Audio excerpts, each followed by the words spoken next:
up, my nigga. Let's link up. Already know, man. Let's go. It's about damn time. Oh, damn. Almost knocked the light off up here. Man, you already know, man. It's your host, your boy, Ron the Don. My co-host for A Week in Wrestling, Allin, Xander. Man, it's time to get this celebration, this party started. It is all smiles, all vibes over here, man. Because you know what happened on Monday. I know you've seen it. Of and course. If you ain't seen it, you've been living under a rock because Jey Uso has finally did it. Jey Uso finished his story and won a singles championship in the WWE. You know, I ain't gonna lie. I had my doubts. I definitely had my doubts. But Monday Night Raw, main event, in the main event, Jey Uso came out with that W, man. Usually we get to Monday Night Raw and talking about all the shows later. We got to get to this right now. Man, how excited are you that Jey Uso is now the Intercontinental Champion, man? Man, you see it, bro. I'm gunning from ear to ear, man. Because everybody know I've been an avid Jey Uso fan since the start of this podcast. You know what I mean? So to see him finally win the Intercontinental Championship, one of the most prestigious championships in professional wrestling. Like, come on now. It don't get no better than that. But my thing is, what's next for Braun Breaker? Because rumor has it, he's next up for the World Championship. What? For real? Nah, I ain't hear that one. Look, because apparently with the whole Netflix era, they're looking at him as the next big thing. So they might have him going for the World Championship. So I could definitely see that happening. That makes sense. I was kind of thinking, like, you know, as good as this moment is, I was kind of thinking he was going to get his title back sooner or later because, you know, we still waiting on Jey Uso to get involved in all that bloodline drama.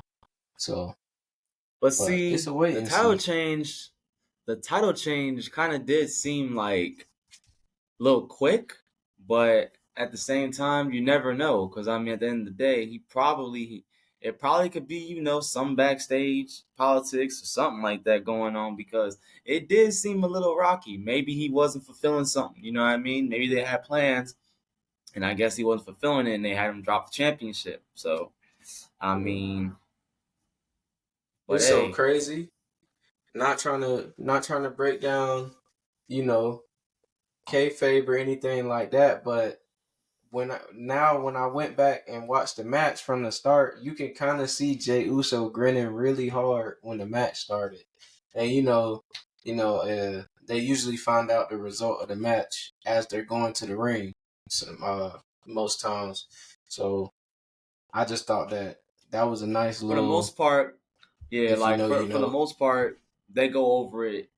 They go over all that stuff like before the show starts. They go over what, you know what I mean, like who's up, what's like the finish, stuff like that. So yeah, they definitely did, you know what I mean? But hey, y'all didn't hear this stuff from me. I don't know the ins and outs of pro wrestling, so y'all ain't hear that from me. Yeah, man, we ain't gonna give away all the secrets, but one person that's, you know, his comments has sparked a new segment on this show. You know, we've been talking about this.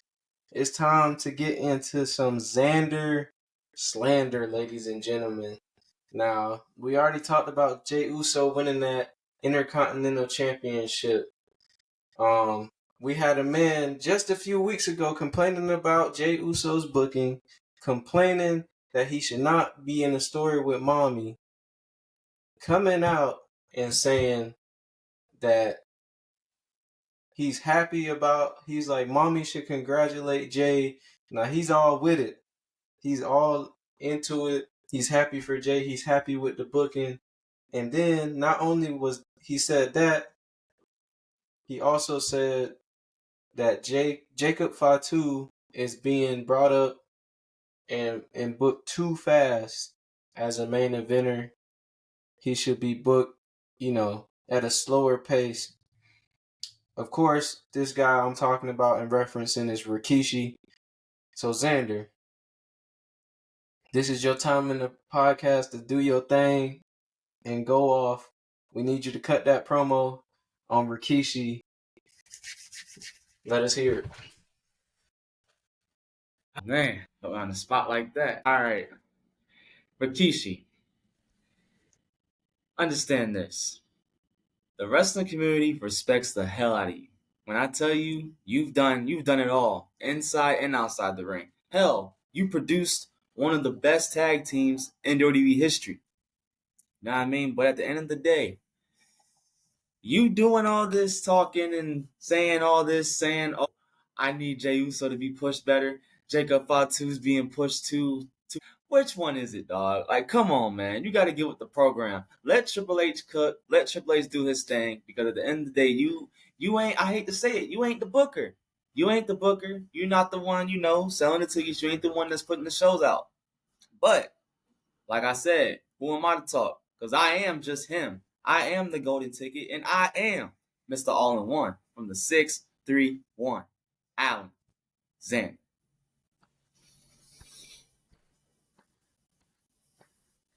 Ladies and gentlemen, promo class is now in session. You see it?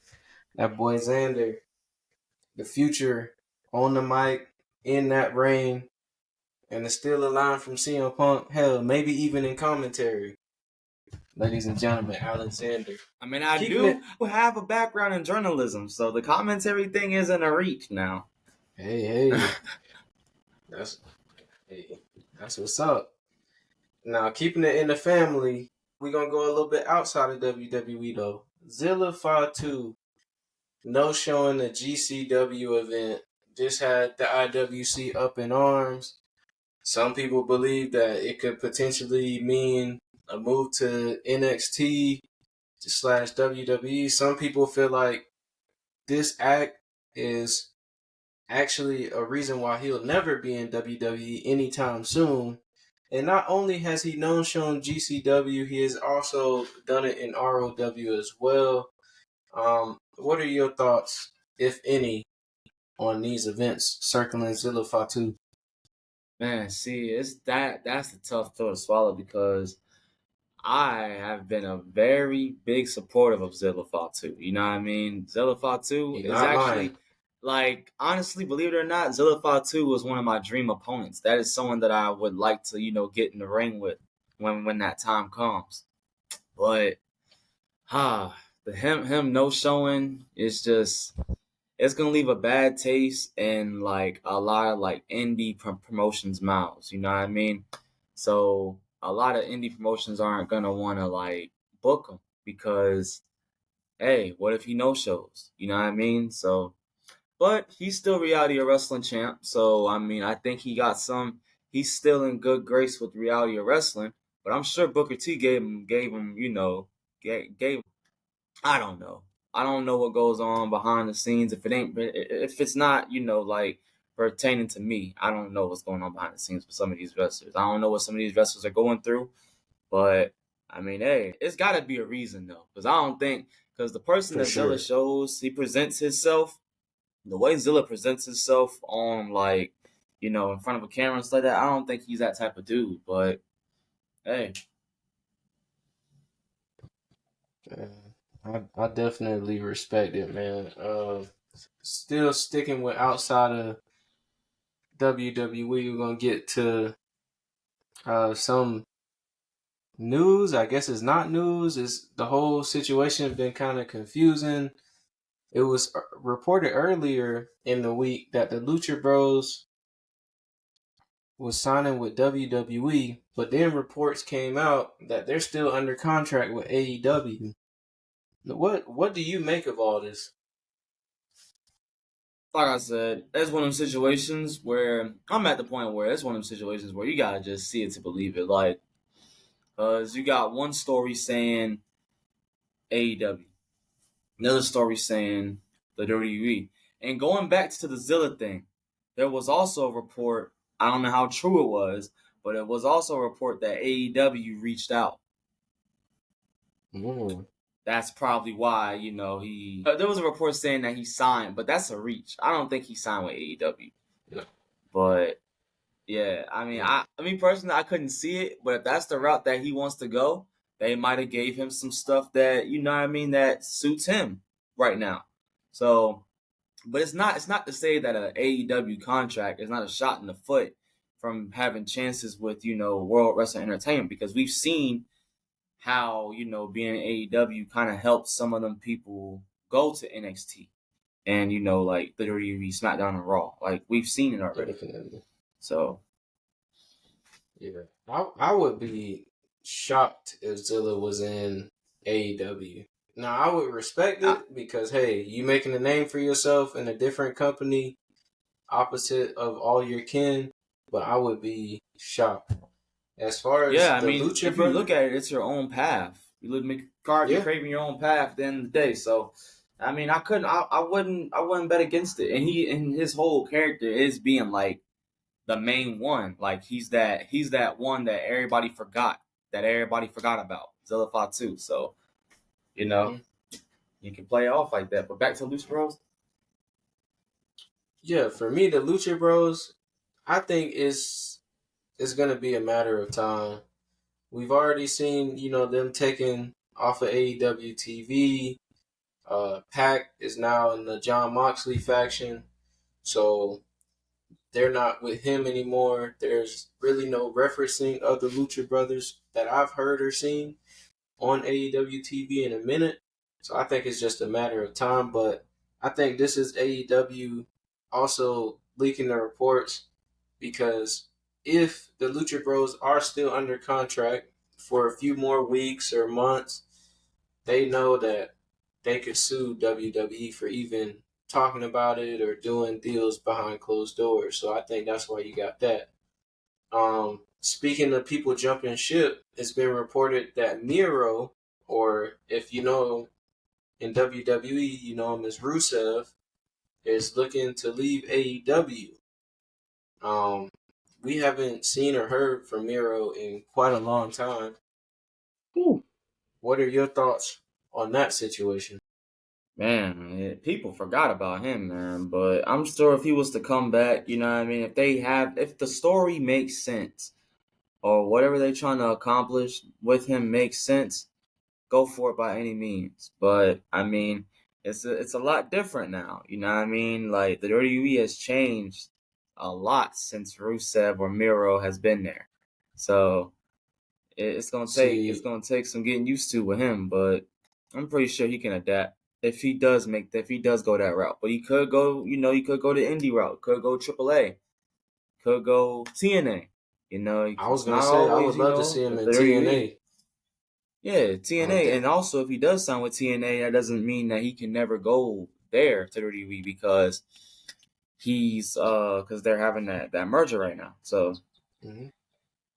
Speaking of uh, never going to WWE, Mercedes Monet, she has some recent comments claiming that at this point, seeing how everything is playing out in AEW, she doesn't believe she will ever go back to WWE. And one of the main reasons she left WWE in the light of the new Netflix docu-series on Vince McMahon, she didn't like the way that her former chairman talked down to her when she was with the company. So seeing the different side of the wrestling business in AEW, she doesn't believe that she can see herself returning to WWE. I Now, think this she could have sees been a herself host. as more. Yeah, I think she sees herself in too much of a light than what she already is. You know what I mean? No disrespect to Mercedes Monet, but I mean, hate to break it to you, this ain't 2018, 2017 no more. You know what I mean? We are far from that NXT Takeover Brooklyn match you had with Bailey. So I mean, look, you had your shine. Now you just like you're kind of acting like a grown ass person who's peaked in their high school days. You know what I mean? And they're talking about their glory days that they had on the football field all the time. Like, dude, we get it. We understand. Come on now, man. We can't. It's up. It's up. How Carmelo Hayes said, just put the fries in the bag, bro. One thing I'll say is this. It pains me to say because back when she was in WWE, Sasha Banks and Asuka were my two favorite women's wrestlers in the entire world and company. And ever since she left the company, I was hoping for big things for her, but it's it's almost like that tragic case of when superstars leave the company, they talk bad about the company, they talk bad about Vince, and then like they never really regain their aura. Miro did it. Chris Jericho did it for Jake Hager. That didn't work out. We had all these guys and gals talking down on the company. It's over with. You've been out of the company for years now. Um, yes, you didn't get pushed as you liked, but you main evented a WrestleMania with Bianca Belair, first ever main event with two black women to do it. So that was big. And I feel like if she would have stuck it out and was still in WWE, she would have been a big star today. Um, she probably would have been the first rivalry for Jade if she was there. Um, but yeah, it just pains me to say, but she's definitely lost her aura. Like the program with Britt Baker didn't pan out as people would have liked it would be, and now it's like, where does she go from here? It's just I don't know. If she does stay in Yeah. AEW and she's happy, that's all you can hope for. But right now, as far as from a fan perspective, I hate to say it, but what's that mean? We do not care. Hey, look, if she getting that Monet, get that Monet. Shit. I I mean, respect it hey, though. that's what I'm saying. Love her or hate her. Look, she getting that cash. Do your thing.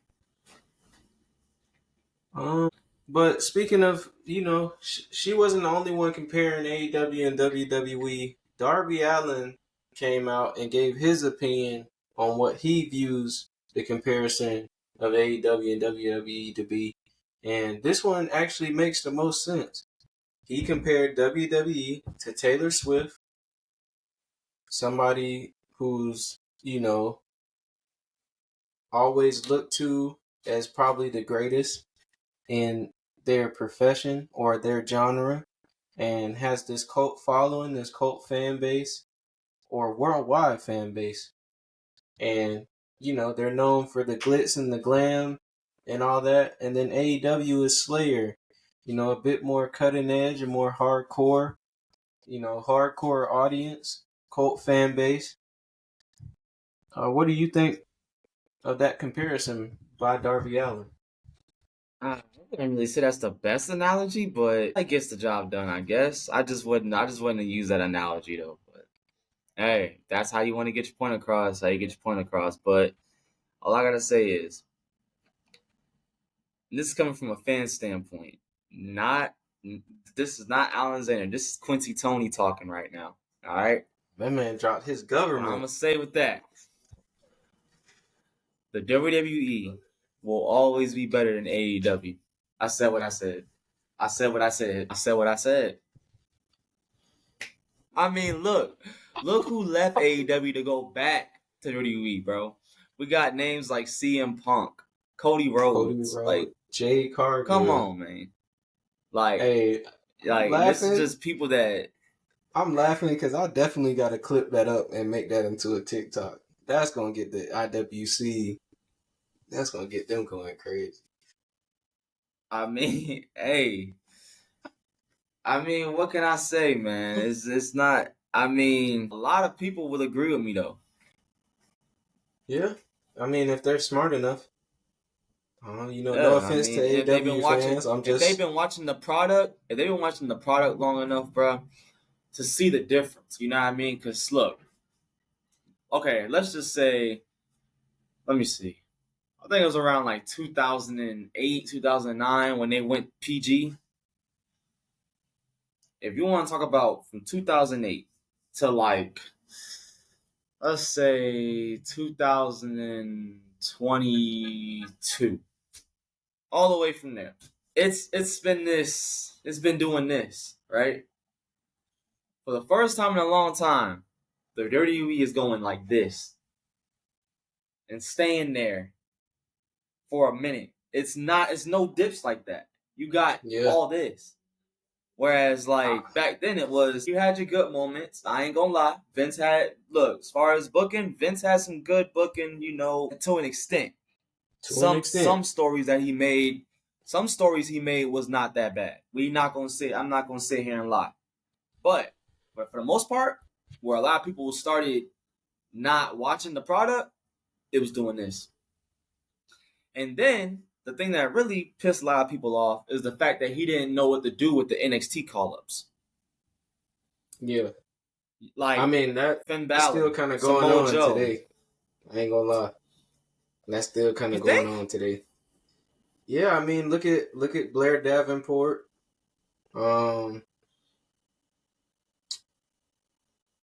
Ben Carter and Katana Chance. So here's my thing.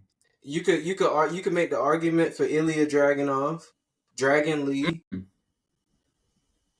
Yeah, you could kind of. Carmelo Hayes I is think my is thing is, depending on where he goes in the next couple of months. You could say oh that too. nah. Hayes, bro. You could just tell, like, by the way Triple H is pushing him, bro. Hayes is getting the push. I don't know what kind of push he's gonna get. I don't know how long it's gonna last, but he's getting a push. I think Hayes is definitely getting the push. Because Hayes is one of Triple H's guys. For Yeah, sure. we'll So see. he getting the push. Now, I will say you do bring up some valid points with all those names that you mentioned. But this is another thing. I think personally, about 80% of them that you just named got called up way too early. Way too early. It like well, it's like well, give me an Either that. example of who you thought got brought up too early. So remember how I'm not gonna say Dragon Lee in a sense, but like, so you know how Dragon Lee was like he was going to NXT, then going to SmackDown, NXT, SmackDown, Raw, NXT. They kept bouncing around trying to see like how how he'll do, and then they finally like pulled the trigger like you said. So I think his call up was very like unique in a sense. I'm not gonna say too early, but it was very unique how his call up was. And honestly, for the most part, a lot of the call ups really up to the wrestlers for real. I think like as far as like where they go, like if the crowd gravitates to them. So I think what Hunter is doing right now is he's giving them the platform to to like pretty much do what they do in a sense, like what they was doing in NXT or try to like elevate themselves. And if the crowd don't gravitate them to them, I mean, you kind of getting lost in the shuffle. Don't mean you're gonna necessarily Yeah, not get used, but you're gonna get lost in the shuffle. The crowd don't gravitate to you. Whereas, so I see the difference with Vince and Triple H. Whereas, so Triple H, I'm pretty sure he just lets you, he lets you do your thing. Like if he has something for you, I'm pretty sure like he'll tell you what it is. Whereas Vince, he just throws whatever, just throws NXT call ups and like weird storylines, and then hell, he was even throwing NXT call ups in that championship, the 24/7 championship, the little when they was running and stuff. You just put them in there yeah. like, dang, they just got called up. Yeah, it's honestly really just on. It's really got to be on the superstars, bro, because it's just like if you're not likable, what can he do? It's really more so on you. No, I definitely agree with that, but I just couldn't agree with the sentiment that it still doesn't happen because you know Yeah.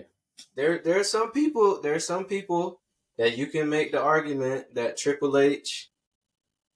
I wouldn't say ruined. I think ruined is because one thing I'm noticing about Triple H is all the people that people claim that he soured on outside of Omos. Like, but let's be honest, Omos he wasn't really like that in the ring, so I can understand that. But everybody else, like you gotta keep it real. Like Austin Theory, they're rebuilding him.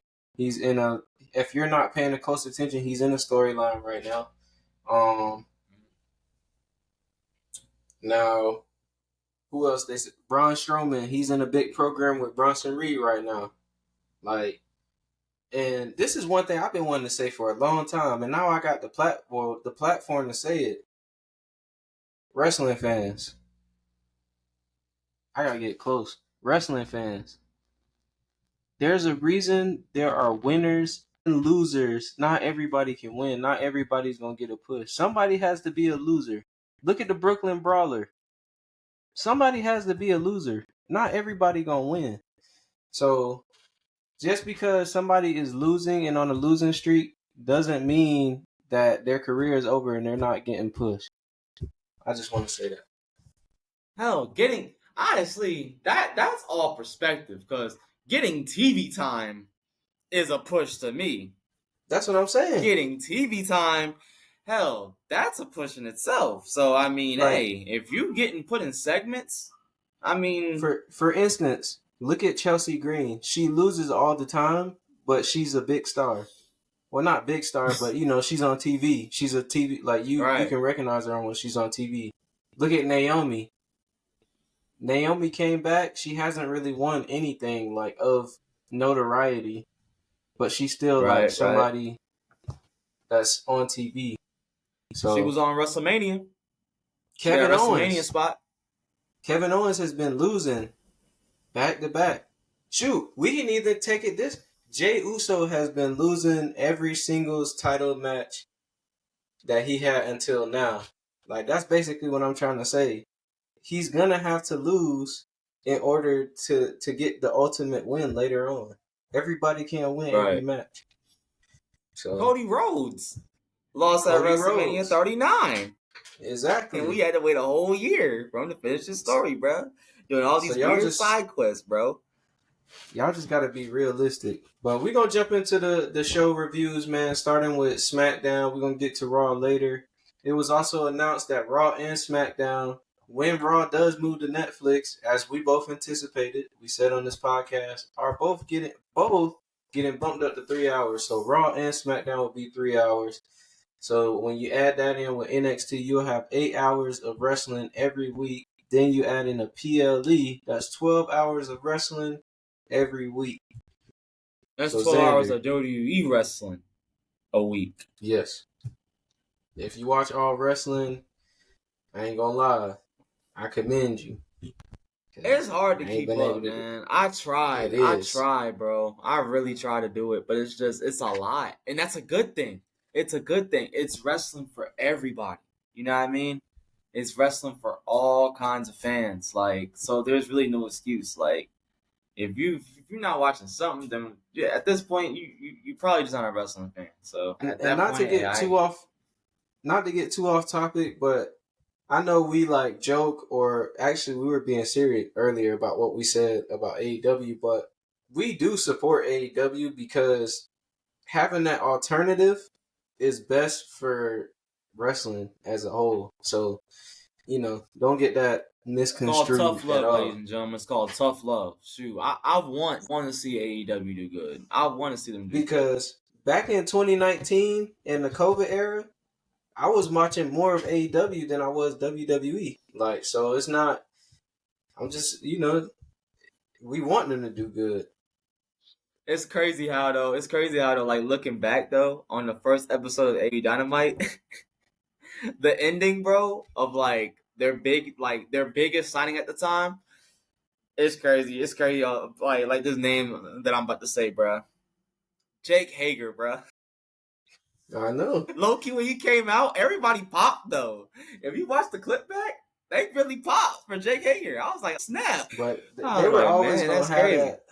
They were always going to have that for the first 2 years. I felt like which guy is going to pop up.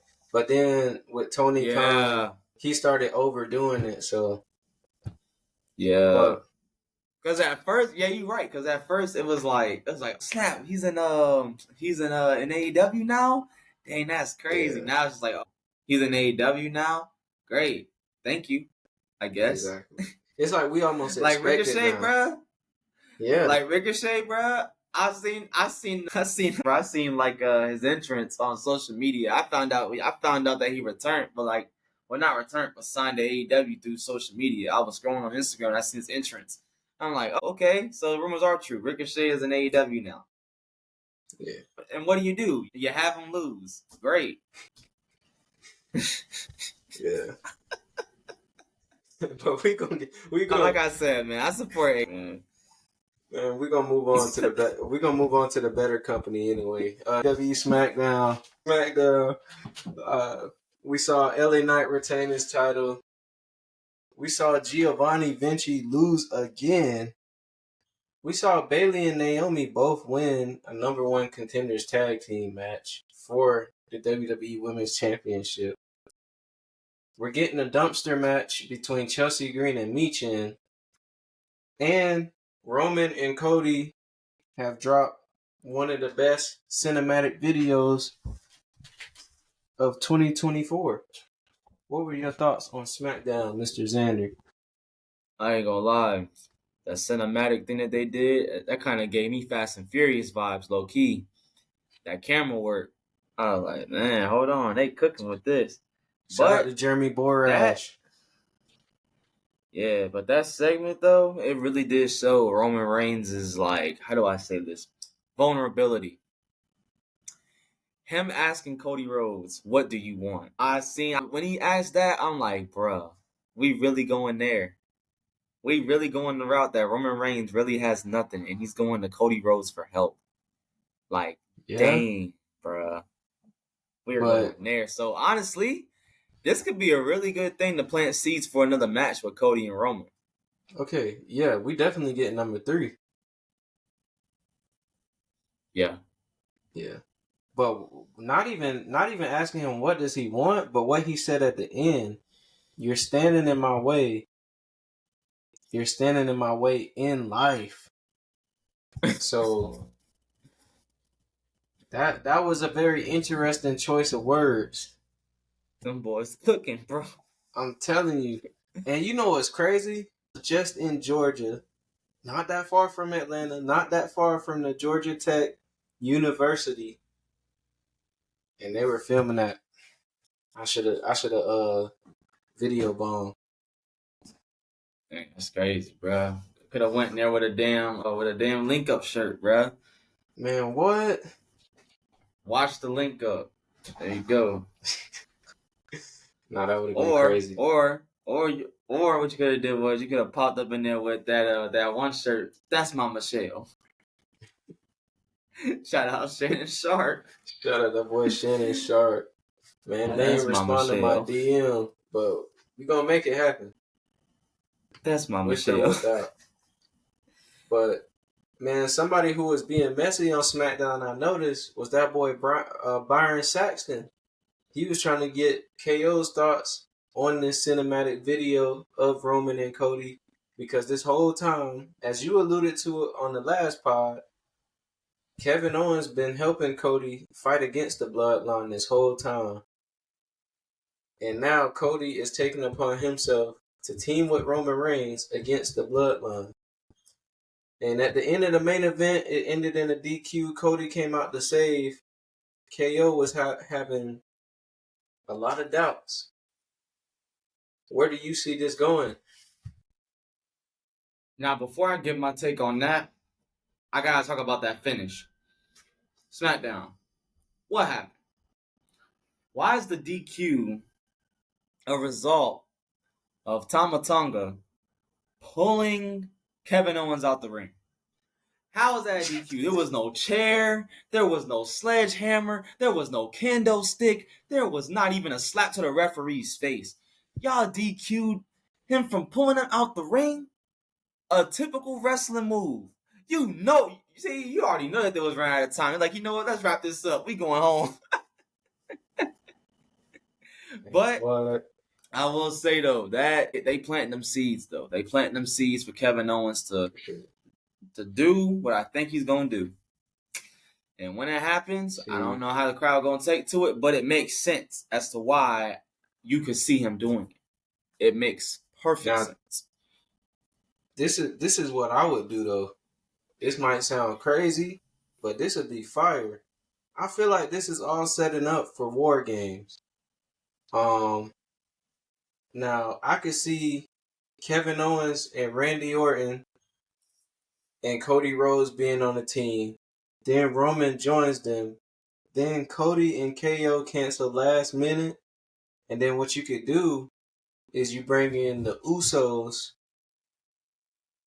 That'll be crazy, WWE, if you did that. And then I if you seen throw this another thing person on the on bloodline side, so I seen this video on TikTok where this girl was explaining the fact that Jey Uso's story that he's in right now is really just a side quest to the story that he's been trying to tell this whole time. And that's bringing something back to the bloodline. mm, And apparently, now he got something to bring back to the bloodline, that IC championship. So, in that video, she did ask the question at the end, does that make him the tribal chief? Technically. I was gonna ask that. Because I he's the was one that has something. So he has an argument to be the tribal chief. Me personally, he's the tribal chief in his own right. Hey, I acknowledge you, Jey Uso.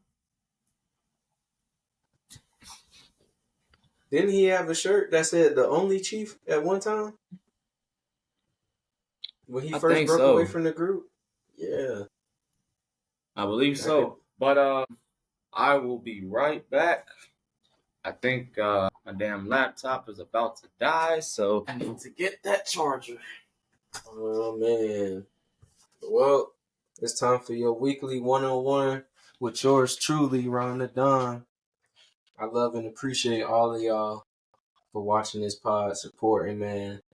Definitely ask that you like, share, comment, and subscribe. If you're watching us live after we finish this, stay tuned. We got a bonus episode we shooting. And don't forget to tune in. Just dropped the pod with Key Loves Locks. Did a retwist live on the pod. So if you're interested in that, definitely go tap in. But that was one-on-one time with yours truly, Ron the Don. Now Xander's back. Dang, so I guess Ron the Don over here, he over here turning heel and babyface more times than the Big Show ever did, ain't it? Yeah. I told you I'm a tweener. I just react to the audience. I'm John Cena. John Speaking, Cena ain't no tweener though. that's what you think. Not when you think that until he took out that golden shovel. You saw what he did to Wade Barrett in the Nexus. Yeah, they was the heels in kayfabe, but they wasn't heels in real life. You saw. Well, speaking of Cena, what you were gonna say?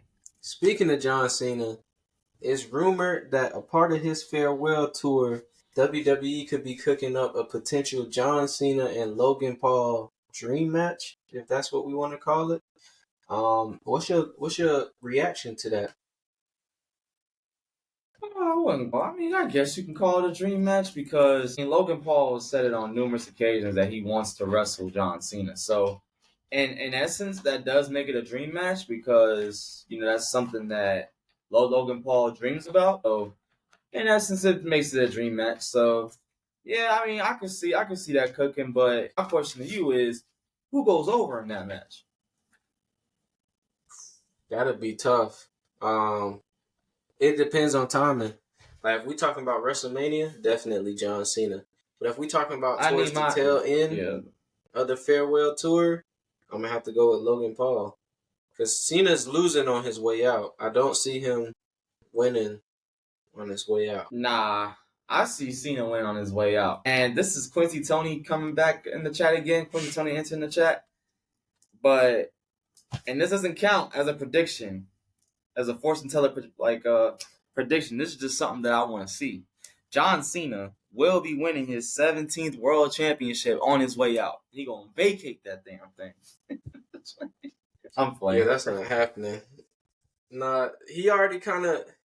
Now I could be wrong, but I don't know if you watched the interview he did with Shannon Sharp. But he kind of alluded to like being on the way out. You want to be able to pass that baton to somebody else. Yeah. Right now, when you're looking at guys to pass the WWE baton to, I think Roman's already got it, so he's out of the picture. But you look at guys like Cody Rhodes, a Braun Breaker, Carmelo Hayes, Trick Williams, um, Jay Uso, Logan Paul, Grayson Waller. You know, those guys you could potentially pass the baton to. I think he's gonna lose on his way out.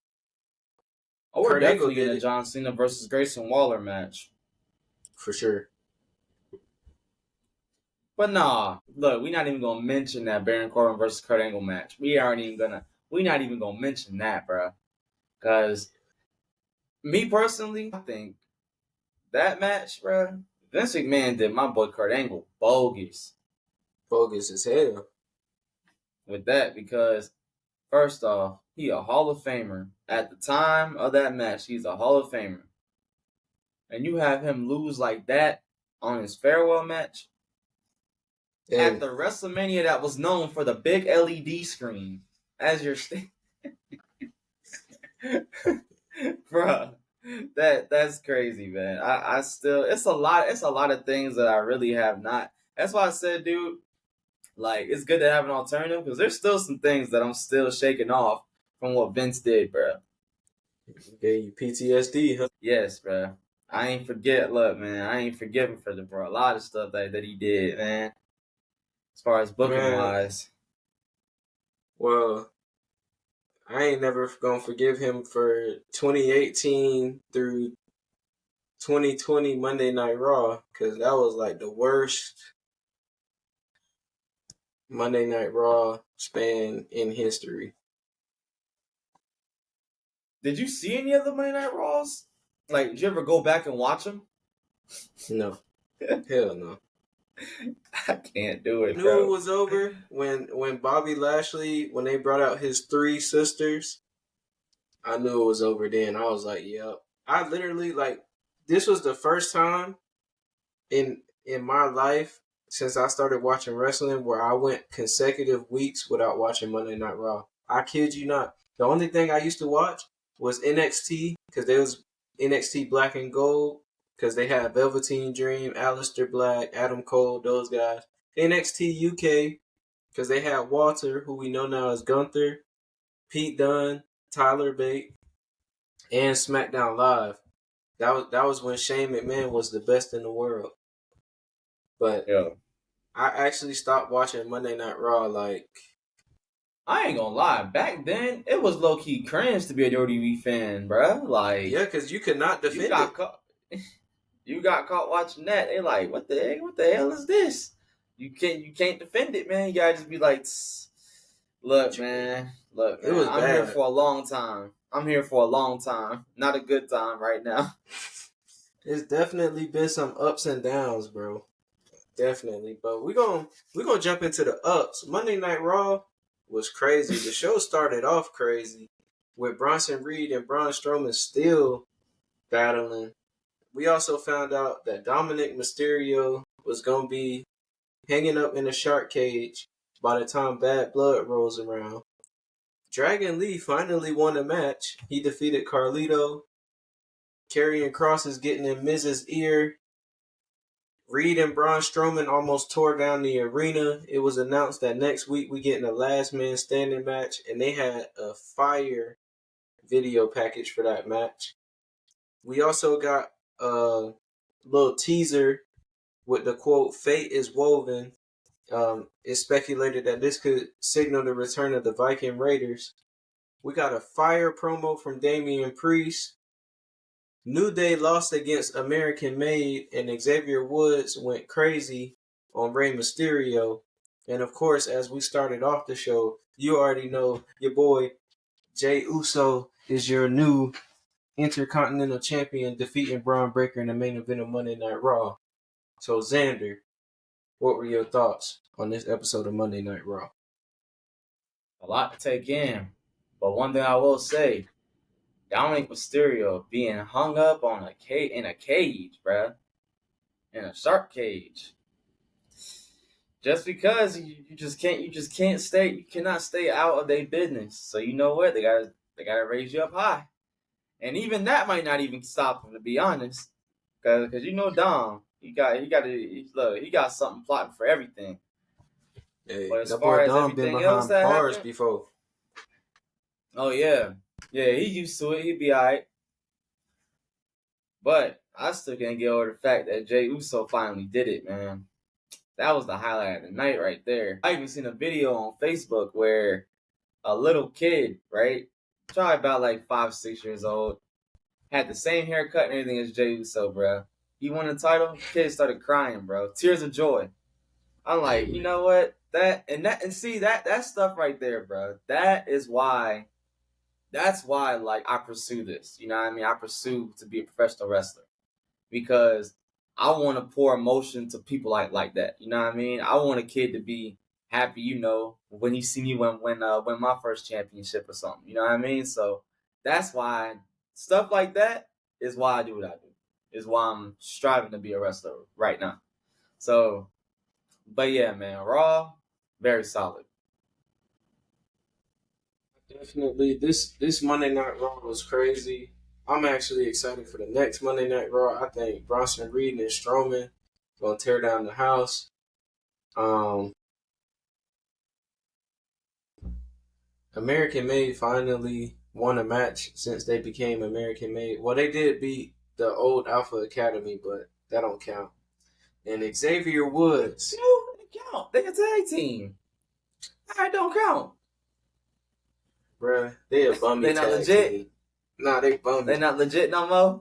Nah, free I mean, Otis, hey, man. bro, you gotta give. Look, bro. At the end of the day, you gotta give Maxine Dupree her flowers, bro. She For been sure, I'm not improving. talking She been about her. improving low key.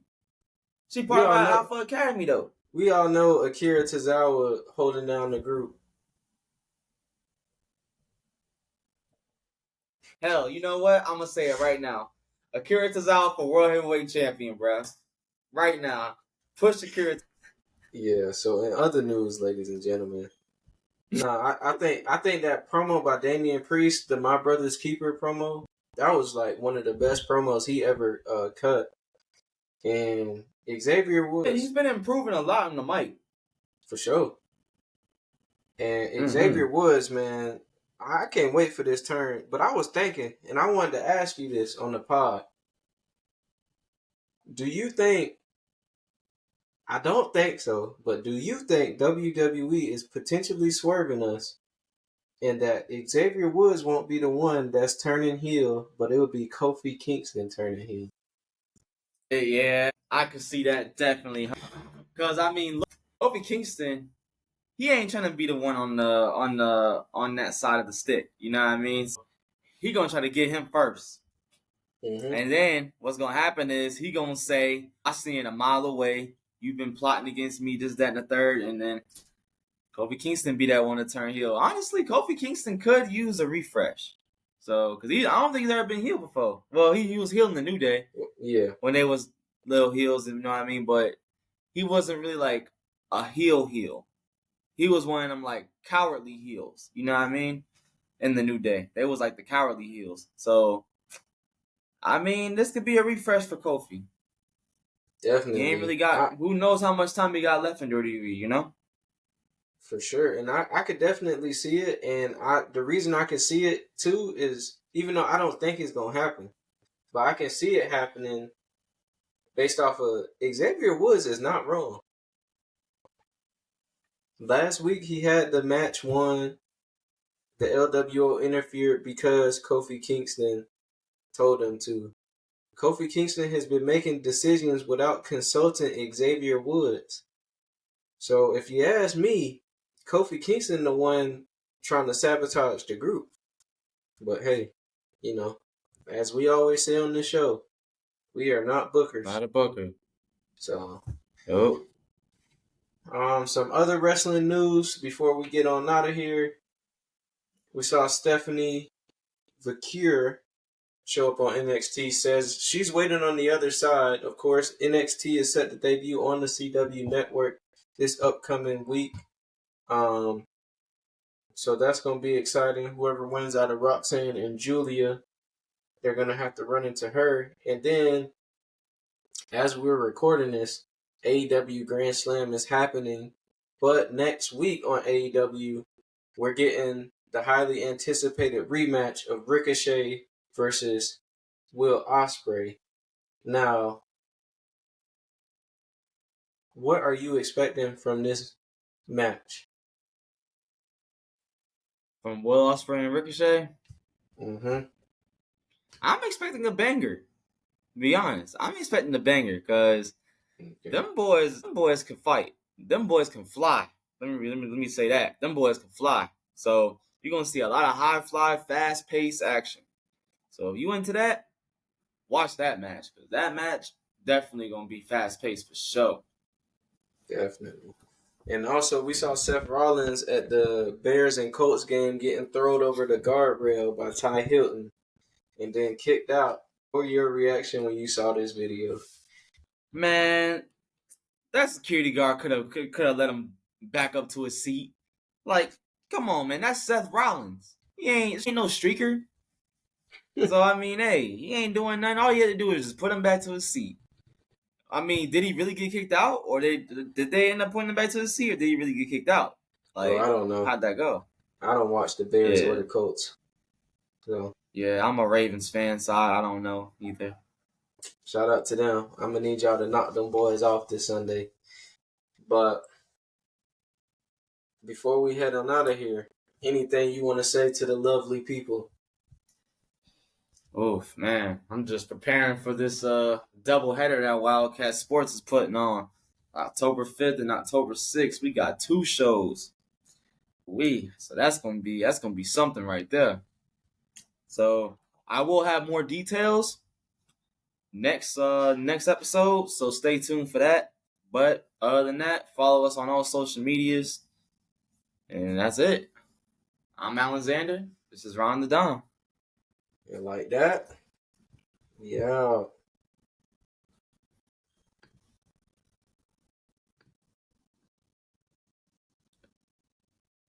Trip forever and I'm just not getting started. That's the one. Yeah.